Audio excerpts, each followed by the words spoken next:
नमस्कार दोस्तों, आप सभी का हमारे नई स्टडी केंद्र में स्वागत है।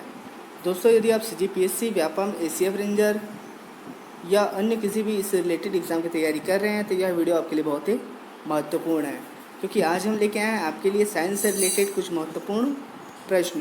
दोस्तों, आज का हमारा पहला प्रश्न, कार में रेडिएटर का क्या कार्य होता है?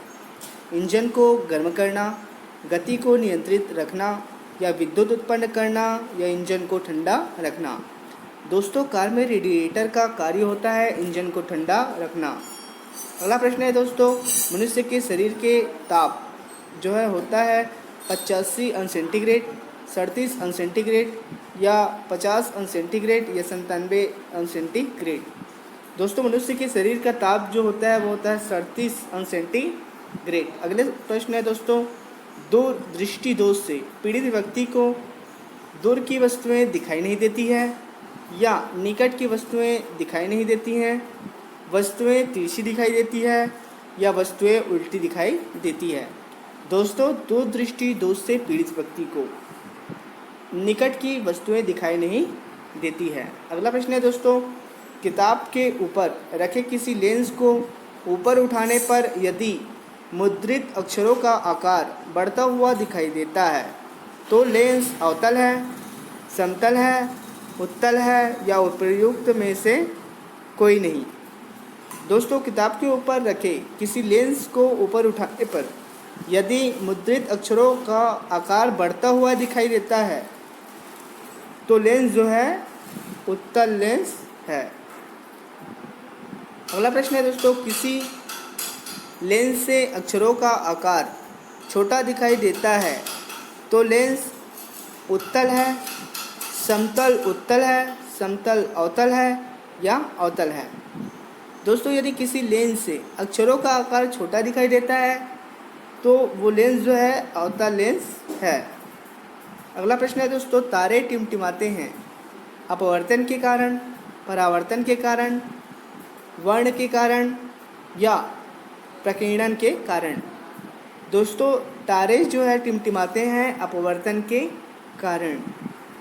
अगला प्रश्न है दोस्तों, निम्नलिखित में से कौन एक आवेश रहित कण है? इलेक्ट्रॉन, प्रोटॉन, न्यूट्रॉन, या इनमें से कोई नहीं। दोस्तों, न्यूट्रॉन जो है एक आवेश रहित कण है। अगला प्रश्न है, पौधों की आंतरिक संरचना का अध्ययन कहलाता है आकारिकी, वर्गीकी, शारीरिकी, या औतिकी। दोस्तों, पौधों की आंतरिक संरचना का अध्ययन कहलाता है शारीरिकी। तो इसका सही आंसर है सी। अगला प्रश्न है दोस्तों, निम्न में से किस रंग का अपवर्तनांक सबसे अधिक होता है? लाल, पीला, बैंगनी, या हरा। दोस्तों, बैंगनी रंग का अपवर्तनांक सबसे अधिक होता है। अगला प्रश्न है दोस्तों, स्वच्छ जल से भरे तालाब की गहराई 3 मीटर प्रतीत होती है। यदि वायु के सापेक्ष जल का अपवर्तनांक 4/3 हो तो तालाब की वास्तविक गहराई क्या होगी? 2 मीटर, 4 मीटर, 5 मीटर, या 1 मीटर। तो इसका सही आंसर है दोस्तों 4 मीटर। अगला प्रश्न है, लेंस की क्षमता का मात्रक क्या है? वाट, डायोप्टर, जूल, या क्वाइस। दोस्तों, लेंस की क्षमता का मात्रक है डायोप्टर। अगला प्रश्न है, रडार की कार्यप्रणाली निम्न सिद्धांत पर आधारित है? तरंगों का अपवर्तनांक, डॉपलर प्रभाव, रेडियो तरंगों का परावर्तन, या रामन प्रभाव। दोस्तों, रडार की कार्यप्रणाली जो है रेडियो तरंगों का परावर्तन सिद्धांत पर आधारित है। तो इसका आंसर सी सही है।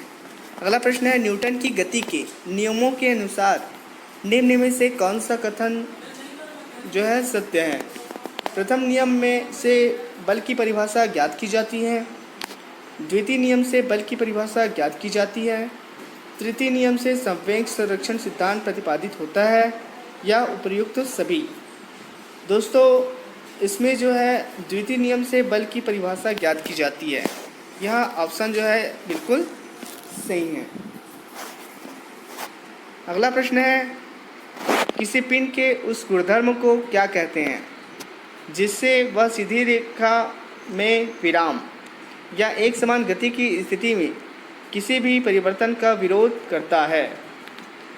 ऑप्शन है गतिहीनता, जड़त्व, कुल भार या अक्रियता। तो इसका सही आंसर है जड़त्व। अगला प्रश्न है दोस्तों, लेज़र निम्न सिद्धांत पर कार्य करती है। विकिरण का उद्दीप्ति उत्सर्जन या प्रकाश विद्युत प्रभाव, रमण प्रभाव या उपर्युक्त सभी। दोस्तों लेज़र जो है प्रकाश विद्युत प्रभाव सिद्धांत पर कार्य करती है।